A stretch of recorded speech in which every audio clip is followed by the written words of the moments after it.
What's up, family? We have another Patreon request. We got one virus against 1 million players. That's all I know, folks. We got this English, French, I don't even know anymore. Notre histoire finira Ah, français, ok. dans un laboratoire souterrain amateur au milieu de bactéries et d'imprimantes à ADN. Elle commence dans un jeu vidéo, World of Warcraft. À ce moment-là, le jeu vidéo le plus populaire du monde. Tout y est pensé, calculé, soigneusement préparé, des mois à l'avance, à la ligne de code près. Mais pas ce que vous avez sous les yeux. Rien de ce que vous observez à l'heure actuelle n'a été pensé ou calculé ou soigneusement préparé. Rien n'est prévu. Ni les centaines d'individus paniqués, ni les corps contaminés, ni les animaux utilisés comme bombes biologiques ambulantes dont vous découvrirez l'origine plus tard. Certaines personnes, dans le doute, imaginent que c'est un événement surprise organisé par les développeurs. Le problème, c'est que les développeurs sont tout aussi paniqués que les joueurs. Personne n'a la moindre espèce d'idée de l'origine de l'épidémie qui est en train de ravager les serveurs du jeu, aucune idée non plus de la manière de l'arrêter. Ce moment-là, personne ne le sait encore, mais c'est le point de départ de l'épidémie virtuelle la plus importante de l'histoire. Ils seront bientôt des milliers, puis des millions, à être touchés par ce que l'on nommera plus tard l'incident du sang vicié. Et vous et moi, nous allons découvrir comment tout a commencé, comment tout s'est terminé, et pourquoi des biologistes, des épidémiologistes et des experts en terrorisme y ont vu beaucoup plus qu'un jeu.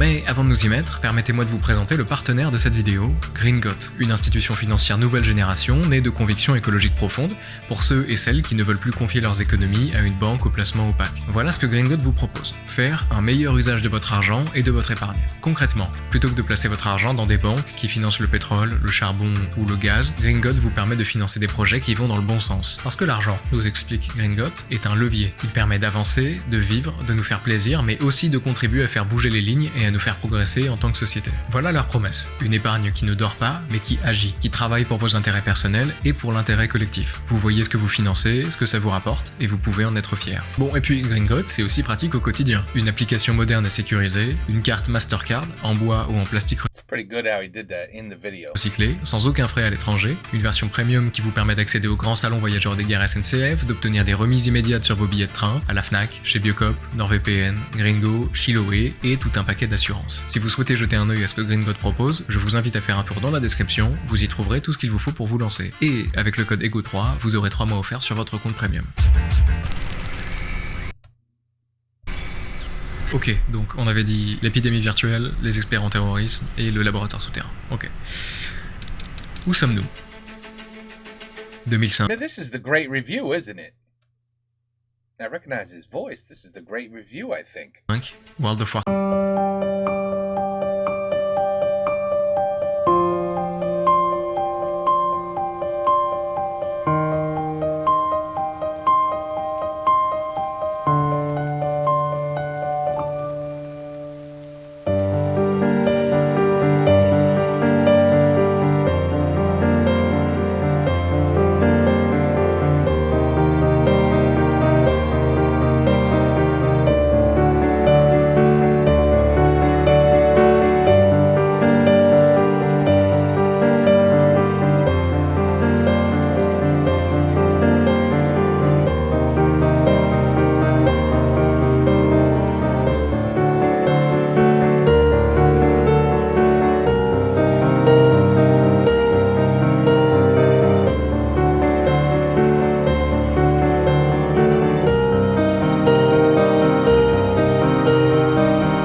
The raids. It sucked your whole life.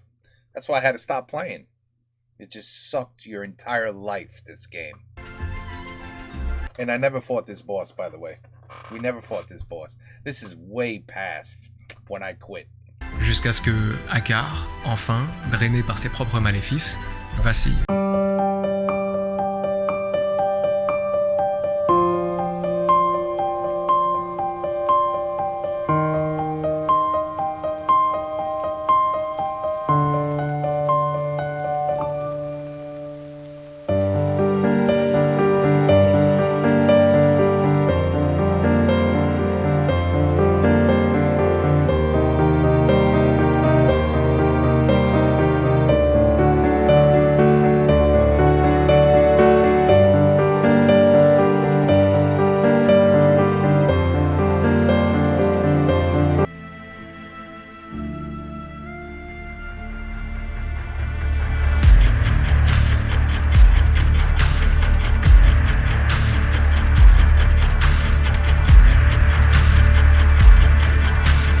Did this really happen? Et puis quelque chose de très étrange commence à se produire. Du sang gicle sans raison. Des personnages de faible niveau s'écroulent les uns après les autres. Les morts, de plus en plus rapidement, commencent à joncher le sol. Nah, this is... Ces événements se multiplient et s'étendent à toute vitesse dans la ville environnante et sur le continent entier, en prenant des proportions particulièrement graves à Forge de Fer, la cité des nains, et Orgrimmar, la capitale des orques, qui, en quelques heures, déborde de squelettes.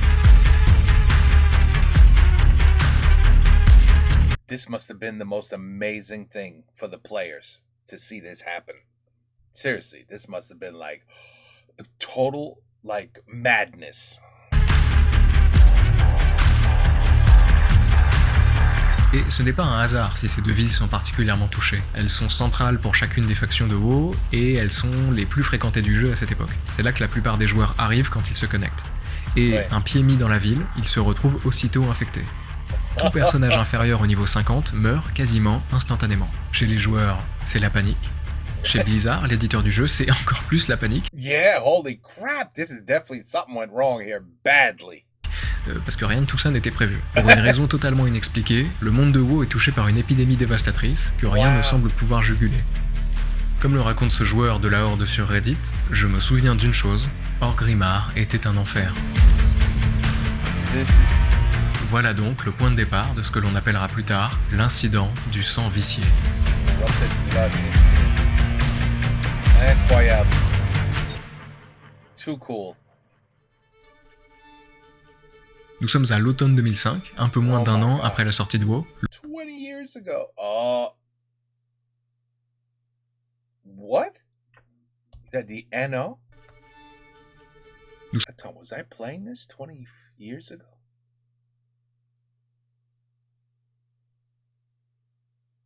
Oui, I was playing 20 years ago. Nous sommes à l'automne 2005, un peu moins d'un an après la sortie de WoW. Le jeu rencontre déjà un grand succès, avec plus de 4 millions de joueurs, et la mise à jour d'Akar vient tout juste de sortir. Cette épidémie vient troubler la fête. Pendant Ah. des heures, puis des jours, elle tient toute la communauté en haleine. Où peut bien se trouver la faille? Where's the flaw?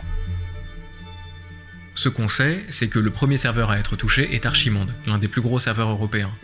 En quelques jours, la situation dégénère et tout azérote, le monde à 2 continents de WoW est contaminé. La possibilité pour les joueurs de se téléporter d'un bout à l'autre de la carte accélère la propagation. Aucune zone n'est épargnée. Et personne ne comprend où est née cette épidémie. Almost like real life, like COVID, right? It took us a little while to figure out, oh, it came from China, but it's the same thing with a virus that goes out of control in the real world. La même chose. Comme beaucoup dans la vraie vie. Mais déjà, c'est quoi une épidémie? Les virus et les bactéries sont là depuis très longtemps, Ouais. bien avant nous. Ouais. Ce sont des formes de vie ou de quasi-vie qui ont évolué pour se propager, survivre et se reproduire. Une bactérie, c'est une cellule autonome. Elle mange, elle digère, elle se divise, elle vit. Un virus, c'est plus simple. Il se contente de s'infiltrer dans une cellule et de la pirater pour produire des copies de lui-même. Le concept est génial. Il faut bien comprendre que ce ne sont pas des êtres mauvais, ils ne cherchent pas à tuer. Ils font simplement ce que la vie fait partout ailleurs, vivre et se reproduire. D'ailleurs, la majorité des bactéries ne nous font aucun mal. Certaines nous protègent même. Elles vivent dans notre intestin, notre bouche, sur notre peau, mais pas toutes. Pour qu'une maladie infectieuse se répande, il faut 3 ingrédients. Déjà un agent infectieux, un virus, une bactérie, un parasite, un champignon. Ensuite, un mode de transmission, l'air, la salive, le sang. Enfin, un groupe de victimes potentielles. des êtres vivants sans immunité. Une fois ces trois conditions réunies, l'engrenage s'enclenche. Le virus, lui, saute d'un corps à un autre. La bactérie, elle, se multiplie dans un organisme, puis s'échappe. Et plus il y a de contact entre les gens, plus ça va vite. Et une épidémie, c'est quand ce processus touche beaucoup de gens au même moment dans un lieu donné. Une école, une ville, une région. Et si cette épidémie franchit les frontières, traverse les océans, touche plusieurs continents, alors on parle de pandémie. Quand la peste noire arrive en Europe au XIVe siècle, personne ne comprend ce qui se passe. En moins de 10 ans, elle tue entre 25 et 50 millions de personnes. Wow. Which one was this? When the Black Death reached Europe. I know there was like the bird flu killed millions of people, but I didn't know about Black Death. Personne ne comprend ce qui se passe. En moins de 10 ans, elle tue entre 25 et 50 millions de personnes. Wow. C'est un Européen sur deux. Des villages entiers sont abandonnés, les corps s'empilent dans les rues, et ce n'est qu'une bactérie, Yersinia pestis. En 1918, un virus de la grippe plus agressif que les autres émerge, la grippe espagnole, une grippe qui décime surtout les jeunes adultes. En 18 mois, elle fait au moins 50 millions de morts, peut-être jusqu'à 100 millions. C'est bien plus que la Première Guerre mondiale. On fait encore mieux avec la variole. Fièvre, pustules, douleurs atroces, un malade sur 3 n'en réchappe pas, et les survivants en gardent les cicatrices à vie. Elle a probablement tué 300 à 500 millions de personnes au cours du XXe siècle. Un virus, éradiqué en 1980, mais encore stocké dans 2 labos. Voilà ce que peuvent provoquer ces petites choses, qui n'ont ni cœur, ni cervelle, ni volonté de nuire. Juste un peu de vie qui veut vivre. En jeu, ceci dit, et on sait toujours pas ce que c'est. Et pendant que les développeurs s'arrachent les cheveux pour tenter de débusquer et corriger ce bug monumental, les joueurs s'organisent, déjà sur le chat mondial, où les messages fusent pour signaler les nouveaux foyers d'infection. Devant les villes, pour prévenir les joueurs de bas niveau de n'entrer là à aucun prix. La plupart des gens, inquiets, se réfugient dans des zones moins peuplées. It's unbelievable. It's like real life is happening in like as real life would happen is happening in the game. Huh. Et puis certains essaient de tirer parti de la situation. Les témoignages, dont on trouve encore la trace sur certains forums, racontent ceci. Les grosses guildes créaient des routes sûres à travers les capitales pour éviter les PNJ infectés. On pouvait même les payer pour être escortés et soignés si on avait besoin d'entrer dans la ville pour aller voir son maître de classe. On y Even the NPCs got infected. Holy shit. lit aussi, et ça c'est sympa, il y avait des charlatans qui prétendaient sûr. posséder des amulettes de protection contre le nouvel événement de serveurs de Blizzard. Voilà. La même chose in real life. There's, I have to pay me some money. I have the medicine to heal you. Oh, 100%. Oui. I'm telling you, this is amazing. This is an amazing video. It's exactly what would happen in real life. Prétendaient posséder des amulettes de protection contre le nouvel événement de serveurs de Blizzard. À certains endroits, la Horde et l'Alliance, les deux factions ennemies du jeu, travaillent ensemble pour créer des zones de quarantaine et éliminer tout joueur susceptible de venir contaminer les non-infectés au centre. Et puis les joueurs discutent et s'interrogent. Qu'est-ce qui se passe ? Yeah. Et elle est née où cette épidémie ? Ma foi, moi, je sais. Retour en arrière. Of course it came from here. That I could have told you.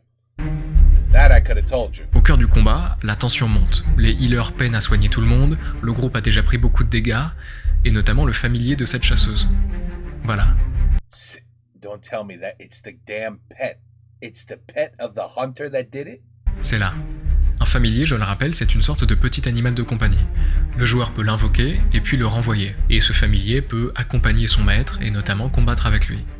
Le familier de notre chasseuse, lui, a été touché par le sang vicié de Hakar, et il a perdu beaucoup de vie. S'il mourait là, maintenant, ça ferait drastiquement baisser son niveau de satisfaction. Et un familier qui n'est pas heureux, c'est un familier qui fait moins de dégâts et qui risque même de s'enfuir. Et donc, notre chasseuse n'a pas du tout envie que ça arrive. Alors, pour le protéger, elle le renvoie. D'une certaine manière, elle le range. Un geste anodin. Et puis, une fois Hakar vaincu, et une fois sortie du raid, notre chasseuse attentive décide Oh my goodness. de s'occuper de son familier blessé. Wow. Alors elle le réinvoque. Le problème, c'est que, chose normalement parfaitement impossible en dehors du raid, le sort de sang vicié de Hakar fait encore effet. Oh, that's so good, that's so cool. Le voilà, notre bug. Voilà, oh man, right away, everybody starts dropping. Le familier, encore porteur du sang vicié, contamine instantanément That's excellent. sa propre maîtresse et toutes les personnes alentour, qui contaminent à leur tour celles qui les entourent. So she's safe. The owner of the pet, the hunter, no problem? Et ainsi de suite. Joueur après joueur, I know, it does kill her too. ville après ville. Et les développeurs, même en le sachant, ne savent toujours pas comment régler le problème. Wow, that's great. That's so good. Alors, reprenons à la base. L'épidémie de sang vicié est une zoonose, c'est-à-dire qu'elle démarre par une contamination interespèce, ici du familier au joueur. Une maladie qui terrasse les plus faibles, des foyers épidémiques dans des zones denses et une propagation accélérée par le transport rapide d'un bout à l'autre du monde, des populations qui désertent les villes pour les campagnes, des gens qui protègent, d'autres moins, d'autres encore qui essaient de profiter de la situation en promettant de vous guérir avec toutes sortes de produits miracles. Maintenant que nous avons vécu le Covid, le parallèle entre cette épidémie virtuelle et une épidémie réelle est troublant. Mais pour les chercheurs, Oui. il est évident dès le début. En 2007, soit 2 ans après l'événement, un article paraît dans la revue Epidemiology sous le titre « Modélisation de la dissémination des maladies infectieuses grâce aux jeux de rôle en ligne ». Mais l'article que tout le monde cite et qui reste le plus complet à ce jour est celui publié dans The Lancet quelques mois après. L'une de ses autrices, Nina Pfefferman, joue elle-même à WoW, et elle est aussi épidémiologiste. Et donc quand l'événement du sang vicié survient, ce n'est pas seulement la curiosité de la joueuse qui est piquée, et l'article qu'elle coécrit avec Eric Lofgren n'a rien d'anecdotique. Parce que The Lancet, c'est l'une des revues scientifiques les plus prestigieuses dans le secteur médical. Alors une publication traitant de WoW au beau milieu des dernières avancées sur le VIH ou la malaria, c'est quand même une anomalie. Et c'est du sérieux. Pour décrire Ouais. l'épidémie de sang vicié, les deux chercheurs utilisent plusieurs outils issus du domaine de l'épidémiologie. L'avantage, c'est que maintenant, après le Covid, on est tous des épidémiologistes en herbe. Alors si je commence à vous parler de R0, peut-être que ça vous rappelle quelque chose. Et sinon, je suis là pour ça. Ok, nous sommes des scientifiques. Qu'est-ce qu'on veut ? On veut évaluer la dynamique d'une épidémie, donc comprendre et prédire comment l'épidémie va évoluer dans le temps. Pour ça, on utilise ce qu'on appelle le taux de reproduction, ou le R0. Le R0, c'est un peu le chiffre magique des épidémiologistes. Il mesure combien de nouvelles personnes un malade va infecter en moyenne quand la maladie débarque dans une population qui ne la connaît pas encore. Plus ce chiffre est haut, plus la maladie est incontrôlable. La souche d'origine du Covid tourne autour de 2 à 4. La rougeole monte à 12 à 18, c'est déjà très sévère. Pour le sang vicié, si les chercheurs n'ont pas pu accéder à toutes les données pour correctement quantifier ce R0, ils l'ont estimé à 100, Wow. ce qui est clairement anormalement élevé. Mais ça s'explique. Avec l'épidémie du sang vicié, contrairement à une épidémie classique, si on se trouve dans la zone d'un joueur contaminé, on devient contaminé aussi dans 100% des cas. Voilà ce qui fait exploser notre nombre. Et ce n'est pas la seule bizarrerie que présente le sang vicié par rapport à la réalité. Dans la vraie vie, on sait que plus un R0 est grand, plus l'épidémie démarre vite. Et plus elle décroît vite aussi, tout simplement par manque de gens à contaminer, qui sont soit morts, soit résistants. Mais dans WoW, aucune résistance immunitaire ne se construit au fil du temps. De plus, on peut y faire quelque chose qui est impossible dans le monde réel, revenir à la vie. On meurt et puis on réapparaît. Du coup, même les joueurs morts peuvent se reconnecter et continuer à propager la maladie à l'infini. Du coup, comment est-ce qu'on Oh fait my pour God. enrayer un fléau pareil ? Dans une interview, John Cash, le lead engineer de WoW au moment des faits, raconte qu'une fois l'origine du problème identifiée, l'équipe voit 2 solutions. Soit vérifier chaque familier de chaque serveur de chaque pays et lui retirer le sang vicié s'il est infecté, soit produire un code pour retirer le sang vicié de chaque familier invoqué dans le jeu. Durant 5 jours, Blizzard tente plusieurs solutions, en isolant des zones entières et en créant des quarantaines pour éloigner les joueurs infectés des zones non infectées. Wow. Et ça a l'air de fonctionner un temps. Don't tell me it backfired.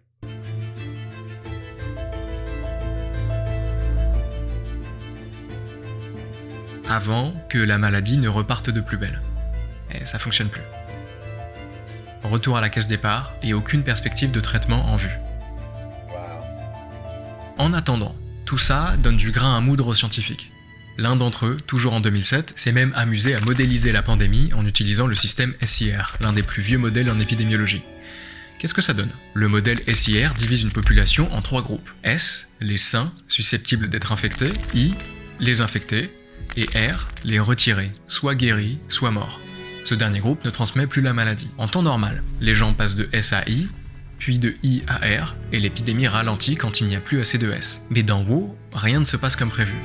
Les joueurs morts peuvent revenir dans le jeu, et donc dans le groupe S. Les joueurs de haut niveau, eux, ne meurent même pas. C'est incroyable. He's so smart, this guy, too. Ils alternent entre S et I à l'infini. Et comme il n'y a aucune immunité, l'épidémie ne s'éteint jamais. Elle Ouais. boucle, encore et encore. Whew. What a mess. Bon, toutes ces recherches, c'est amusant, mais pour l'instant, on voit que ça ne nous mène pas très loin. Alors pourquoi est-ce que la science s'est intéressée à cette épidémie ? En fait, depuis 2007 et l'article du Lancet, de plus en plus de papiers se sont penchés sur des épidémies de jeux vidéo. Qu'est-ce qu'il y a à voir là qu'il n'y aurait pas ailleurs ? D'abord, il faut comprendre que l'épidémiologie est une science récente. On attribue le premier modèle épidémiologique à Bernoulli, un mathématicien suisse. En 1760, il démontre qu'une petite inoculation de la variole peut protéger les gens. C'est une sorte de vaccin avant l'heure, et à l'époque, l'idée est controversée. Pour prouver que c'est une méthode efficace, Bernoulli compile des données et formule une équation dans laquelle on retrouve déjà les notions de groupe S, susceptible, et R, rétabli, qui apparaîtront plus tard dans le modèle SIR. Et depuis, on a fait de grandes avancées. On étudie et on simule des épidémies à coups de modèles mathématiques de plus en plus complexes, qu'on fait manger à des ordinateurs de plus en plus puissants, pour en sortir toutes sortes de prédictions. Sauf que ce genre de modèles ont une faille. Ils ne prennent pas en compte un facteur pourtant déterminant, l'humain. Alors que c'est le comportement des gens qui définit le taux de contact, ce qui est une donnée essentielle pour espérer prédire la dynamique d'une épidémie. Le comportement des gens, par nature, imprévisible, parfois même carrément irrationnel, si difficile à modéliser. Et c'est précisément là que les MMORPG entrent en scène. Au lieu de mimer les comportements, on étudie de vrais humains, les joueurs. Alors, on est en droit de se demander si on peut vraiment comparer des comportements en jeu à des comportements de la vraie vie en situation de crise épidémique. Certains auteurs ont attaqué cet article de 2007 sur ce point, et ça me paraît être une critique pertinente. Un individu ne réagira pas de la même manière quand sa vie est en jeu dans un jeu, et en vrai. Ceci dit, l'étude des comportements des joueurs reste visiblement assez intéressante pour que des spécialistes de sécurité et de terrorisme s'y penchent attentivement, alors jetons-y un œil. Dans l'article de The Lancet, les auteurs évoquent plusieurs comportements qui se rapprochent de ce qu'on observe dans les vraies épidémies. La peur, la suspicion, mais aussi des comportements altruistes et courageux. Des comportements à double tranchant. L'épidémie de WoW a montré que les soigneurs de haut niveau ont grandement contribué à propager la maladie en maintenant des personnages infectés en vie, tout en continuant à s'infecter continuellement eux-mêmes. Oh man. What? Dans la vraie vie aussi, les médecins le savent, ils doivent faire beaucoup plus attention que les autres car ils sont de potentiels super infecteurs. De par les patients qu'ils reçoivent, ils côtoient plus de personnes potentiellement contaminées, sans parler de la proximité lors de l'auscultation. Oui, yeah, oui, exactement. A healer, a doctor, a hospital. Who's gonna see the most infections by mass? Doctors, hospitals, urgent care centers. Oh yeah, they're the ones who gotta be scared the most. Mais on peut faire plus que subir la maladie. On peut l'utiliser. Je vous présente Gary. Gary aime WoW. Il y joue depuis sa sortie, et s'il a tout essayé, il ne s'est jamais autant amusé que depuis le début de l'épidémie. Au départ, comme tout le monde, il n'y comprend rien. Et puis, au détour d'une conversation, il entend parler d'Akar, du sang vicié et de la manière de l'attraper. Alors, Gary, malin, a une idée. Il rassemble une petite équipe. Il va voir Akar, puis sort son familier de manière à le contaminer. Enfin, il ressort du donjon. Il a tout ce qu'il lui faut. Gary se téléporte vers les plus grands centres urbains du serveur et commence à infecter tous les passants, de tous les niveaux. Certains s'écroulent immédiatement, d'autres survivent en contaminant sans le vouloir les joueurs alentours. Gary utilise ses familiers comme bombes biologiques ambulantes. Ces derniers servent de vecteurs asymptomatiques. Ils transmettent le mal sans en souffrir eux-mêmes. Il suffit ensuite de les laisser se balader dans les villes où ils contaminent tous ceux qui passent à côté. Blizzard note que les joueurs doivent, je cite, travailler dur pour les attraper, prouvant l'efficacité de la tactique. Gary ne s'arrête pas là. Il infecte volontairement des PNJ, des personnages non joueurs, non contrôlés par des humains. Comme ses familiers, ces PNJ peuvent transmettre le sang vicié sans en mourir, ce qui fait d'eux de vrais réservoirs. Oh my god. You knew somebody was gonna have fun with this. I would be one of those people if I figured out, oh, you know what? I understand now how this virus works. Let's have some fun. Des foyers permanents de contagion, ce qui maintient l'épidémie active en milieu urbain. I can't believe I don't know. Les 10 milieux urbains s'adaptent bientôt. Gary remarque au bout d'un moment les tentatives citoyennes pour contenir l'épidémie.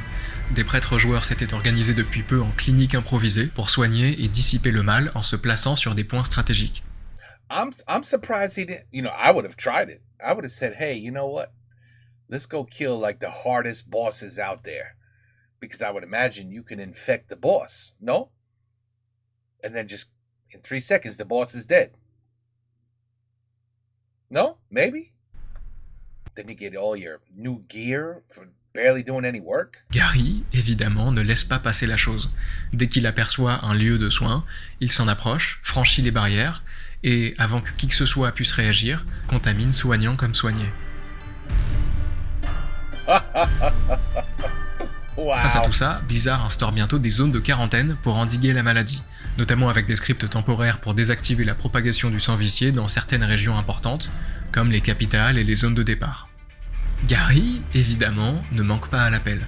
Il franchit les barrières incognito et court d'un passant à un autre pour infecter tous les malheureux qui auront eu le malheur de tomber sur lui à ce moment-là. Parfois, ils font les choses en groupe.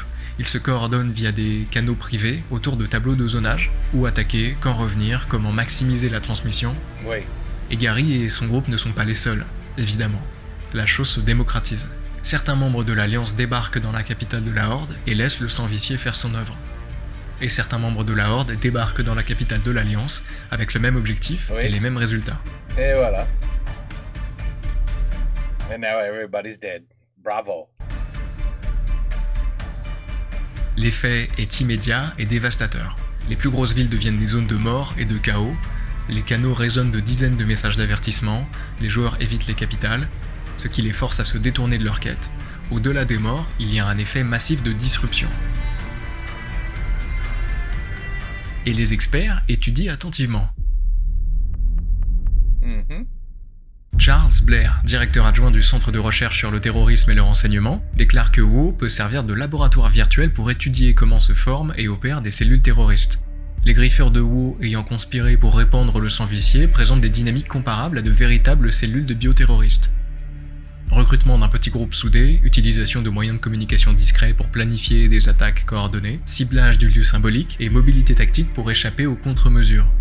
Observer les interactions des joueurs en jeu peut apporter des indices sur la manière dont par exemple des extrémistes pourraient coopérer pour diffuser un agent biologique dans plusieurs villes simultanément. Le fait que tout ceci se déroule dans un monde persistant en ligne avec de vrais individus donne une authenticité au comportement qui manque aux simples simulations informatiques purement mathématiques. Et c'est nécessaire. Les bioterroristes ne sont pas les terroristes les plus prolifiques. Difficulté oblige, mais ce n'est pas faute d'avoir essayé.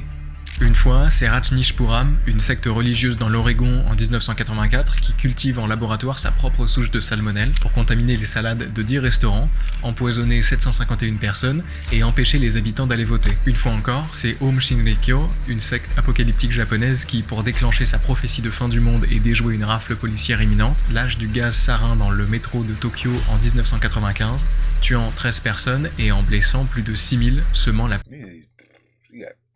all kinds walking this earth. Panique dans la capitale. Une autre, enfin, c'est Bruce Ivins, un microbiologiste militaire respecté qui envoie en septembre 2001 des lettres contaminées Wait, I remember this. Wait. à l'anthrax à des sénateurs et des journalistes. It took them so long to find them, but they got them. 22 contaminations, 5 morts et surtout des millions d'individus paniqués, une hystérie nationale paralysante, des fermetures massives, des milliers de fausses alertes, plus d'1 milliard de dollars de coûts, chaque enveloppe blanche suspecte devenant un objet de terreur. Wow. Ceci dit, ça, ce n'est pas grand-chose. Des jolis résultats, dira-t-on, mais pour des individus isolés, des petits groupes, des petits moyens. Ça fait longtemps qu'on est capable de bien plus. Parce que la boîte est ouverte. Et pour comprendre ce que ça veut dire, il faut en explorer les contenus, et voir ce qu'on trouvera tout au fond.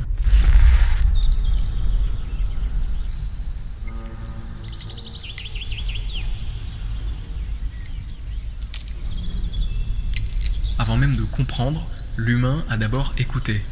Il a tendu l'oreille au murmure du vivant. Il est un chaman. Aveugle au monde microscopique, il apprend par l'essai et l'erreur à négocier avec des esprits invisibles. Il observe le souffle de vie qui transforme le grain en pain, le raisin en vin. Une alchimie brute, un pacte avec des forces qu'il ne nomme pas mais qu'il domestique pour créer, pour survivre. Et puis, par le même instinct, il apprend à utiliser ces mêmes murmures pour détruire. 4e siècle avant Jésus-Christ, dans les steppes de Scythie, Pour les archers nomades, la blessure seule ne suffit pas. Dans un acte de génie tactique, ils trempent leurs flèches dans un mélange de fumier et de vipères putréfiées, transformant la moindre égratignure en une infection mortelle. 1155, Tortona, assiégée par Frédéric Barberousse, la ville résiste. Alors, plutôt que de viser les murailles ennemies, les trébuchets envoient des corps humains et animaux vers les sources vitales de la cité pour les empoisonner. 4 siècles plus tard, en 1763, à Fort Pitt, en Amérique du Nord, le commandant britannique, pour mettre fin à un soulèvement, suggère dans son journal une idée, distribuer aux chefs amérindiens des couvertures. Des couvertures prises dans l'infirmerie où l'on traite les malades de la variole. People are such garbage. Really, to even have these kind of thoughts. L'homme utilise la nature comme une arme, sans en comprendre le mécanisme. Bien sûr, of course, we love doing it. Il ne fait que rediriger un fléau qui le dépasse. Il écoute les murmures de la mort et les souffle à l'oreille de son ennemi. Ça, ce n'est que le début. Le bruit va bientôt devenir assourdissant.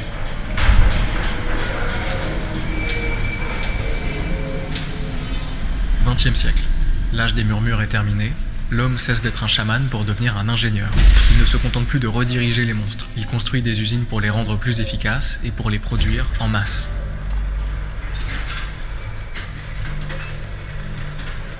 En Mandchourie, l'armée impériale japonaise fonde l'unité 731. Le but ? Développer l'arme biologique ultime. Les sujets de test ne sont pas des rats, mais des prisonniers humains, qu'ils appellent Maruta, les bûches. Puis ils testent leur création sur le terrain, en larguant par avion des puces porteuses de la peste sur des villes chinoises, déclenchant des épidémies qui feront, au bas mot, plusieurs dizaines de milliers de morts. Face à ces horreurs, le monde réel dit stop. Des conventions sont signées par les grandes puissances mondiales pour interdire l'arme biologique, pour tenter de refermer la boîte avant qu'il ne soit trop tard. Yeah, no kidding. Sur WoW, même décision. Après bon nombre de nuits blanches, de tentatives infructueuses, de réécriture de code, de changements inefficaces et d'observations dépassées d'événements aux proportions inconcevables quelques jours plus tôt, face à tout ça, Blizzard abandonne.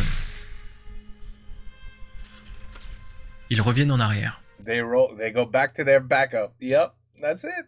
Roll it back, baby. You just lost 3-4 levels, all your quests, everything. Sometimes you gotta do what you gotta do. Rien n'est arrivé. Le donjon de Zul'Gurub, source de la pandémie, est retiré, corrigé, puis réintégré au jeu, cette fois-ci sous contrôle. Ouais. Au final, on estime que 4 millions de joueurs ont été affectés par la pandémie. Et pour eux, c'était fabuleux. Là où tout est habituellement pensé et écrit et codé à l'avance, cette épidémie incontrôlable a permis à des millions de joueurs de vivre, dans leur univers, une histoire qui n'avait pas été écrite à l'avance. Ouais. It probably was the most amazing. I can't believe I missed this. How did I miss this? I was definitely playing at that time. I'm certain of it. I don't know how I missed Mais this. dans le monde réel, les usines, elles, malgré les conventions, ne cessent en vérité jamais de tourner. Bien sûr que non. Pendant la guerre froide, l'Union soviétique passe à l'échelle supérieure. Biopreparat n'est pas un simple laboratoire, c'est un empire militaro-industriel caché, employant des dizaines de milliers de personnes. Leur mission, préparer une guerre biologique totale. Ils ne se contentent pas de cultiver la peste ou l'anthrax, ils les modifient pour les rendre résistants aux antibiotiques. Leur plus grande réussite est la militarisation de la variole, une maladie que le reste du monde s'est uni pour éradiquer en 1980. Mais pendant que l'humanité célèbre cette victoire, Biopreparat en produit des dizaines de tonnes par an, prêtes à être chargées dans des têtes de missiles intercontinentaux. C'est le sommet de l'âge industriel de la mort. L'homme est devenu un maître dans l'art de cultiver et de déchaîner les monstres de la nature. Ouais. Mais pendant que ces usines tournent à plein régime, une révolution silencieuse a lieu.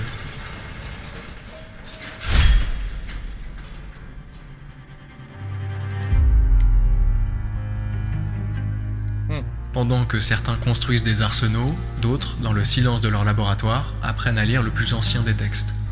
Pour le cartographier, il a fallu une quête de plusieurs générations, un long passage de relais entre les chercheurs les plus acharnés. On a poussé la lumière jusqu'à sa limite de diffraction, jusqu'à ce que sa nature ondulatoire brouille les contours. Alors il a fallu d'autres messagers, non plus la lumière visible, mais des rayons X, capables de révéler l'infiniment petit. Au laboratoire, on les a fait traverser de fins fils d'ADN patiemment préparés. Sur la plaque, un X s'est inscrit, la marque d'une hélice. Surtout, une image, la photo 51, réalisée par Rosalind Franklin, avec Raymond Gosling, a donné l'angle juste. Au bout de ce long tunnel d'effort, la forme sort de l'ombre et commence à grandir.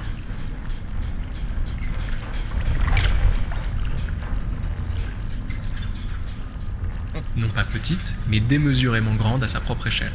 Un escalier qui se tord sur lui-même à l'infini, la charpente même du vivant, une gigantesque molécule d'ADN. Les chercheurs découvrent que le fantôme de la vie a un corps. L'hérédité est une molécule, une double hélice d'une élégance géométrique enroulée sur elle-même dans le cœur de chaque cellule. Le grand livre de la vie, que l'on croyait écrit avec une encre invisible, est enfin ouvert, et son langage est d'une simplicité désarmante. 4 lettres. A, T, C, G. L'alphabet originel. Oh, I didn't know that either. Et bientôt, le lire ne suffit plus. L'humain veut devenir un scribe. Il découvre les outils pour éditer le texte. Les enzymes de restriction, des ciseaux moléculaires d'une précision absolue, et la ligase, la colle pour refermer la coupure. L'humain ne se contente plus d'observer, il agit. Il intègre une séquence d'ADN de méduse dans un poisson pour le rendre fluorescent. Il introduit une séquence génétique bactérienne dans le maïs pour le rendre résistant aux insectes. Il prélève le gène de l'insuline humaine et le contraint à s'exprimer au sein d'une bactérie.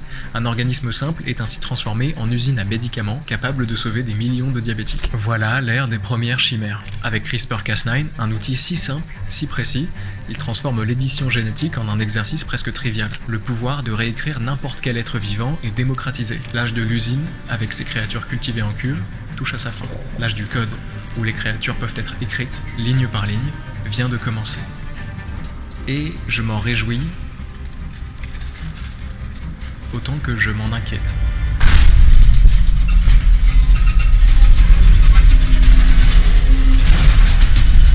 Écrire dans le livre de la vie était, jusqu'ici, un pouvoir complexe, lent, coûteux. Il fallait des décennies de savoir, des millions de dollars.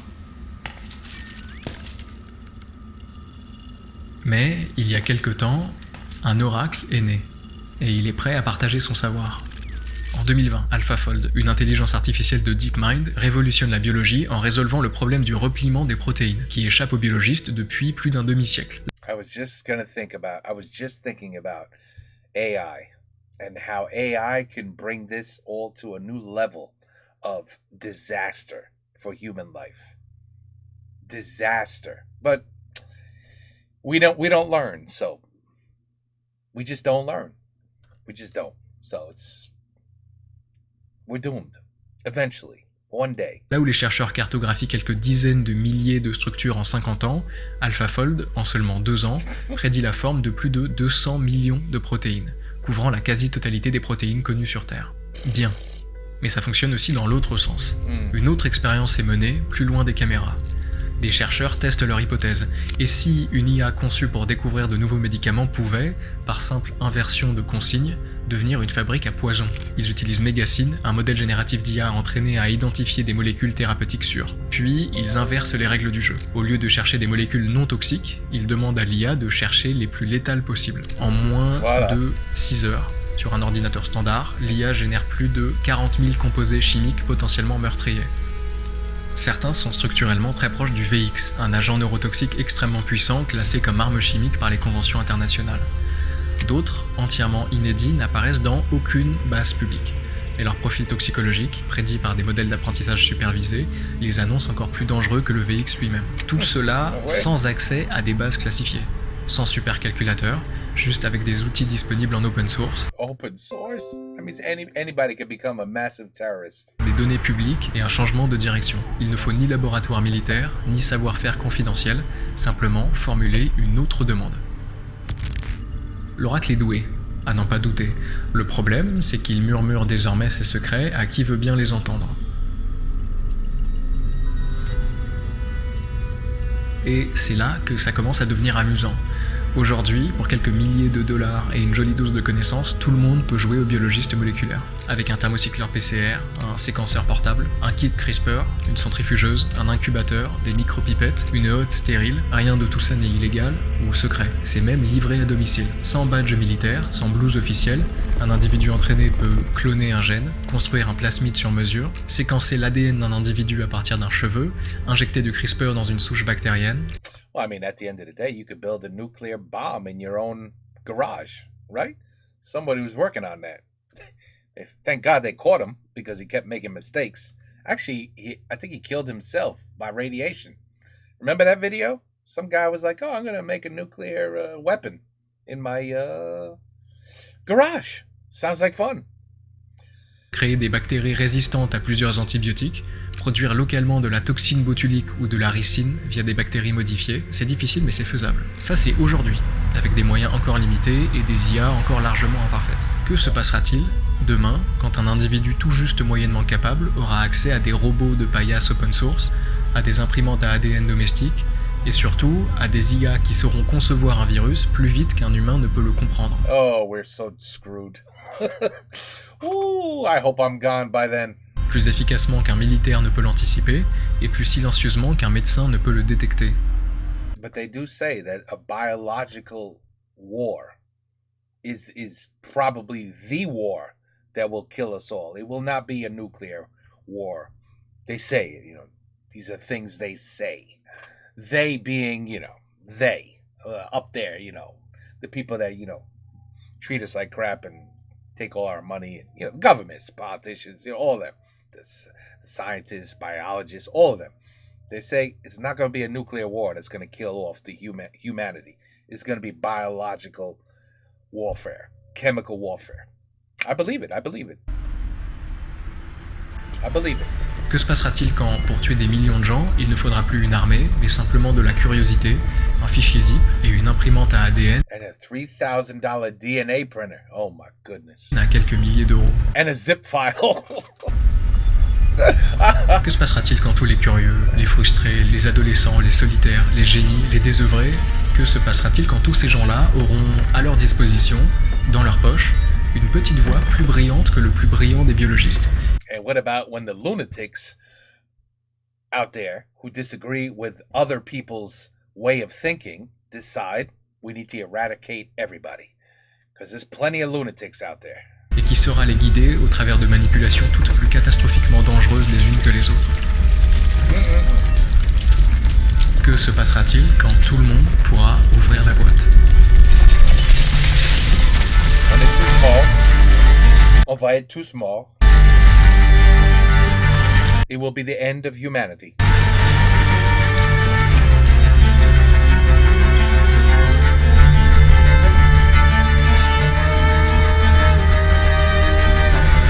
Excellent, excellent, excellent, excellent video. Excellent. 1 month ago. 1 month ago. 1 month ago. 1.6 million. No wonder. It's an excellent video. Ego. See. Unbelievable. Unbelievable. Unbelievable. Unbelievable. Great. Excellent. Excellent video. And I cannot believe that this is the first time that I'm hearing about this virus on World of Warcraft. Because 20 years ago, I 100% was playing the game. I know I was. I don't know what happened. I don't know how the hell. Not even a discussion. Not even in my guild. Did anyone mention it? Something went wrong. Maybe I don't know. I'm very confused about that part because I know I was playing.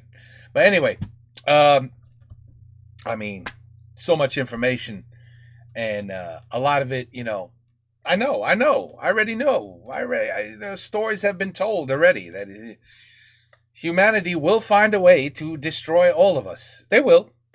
And with the use of AI, it's going to be so easy now. So easy to kill everything.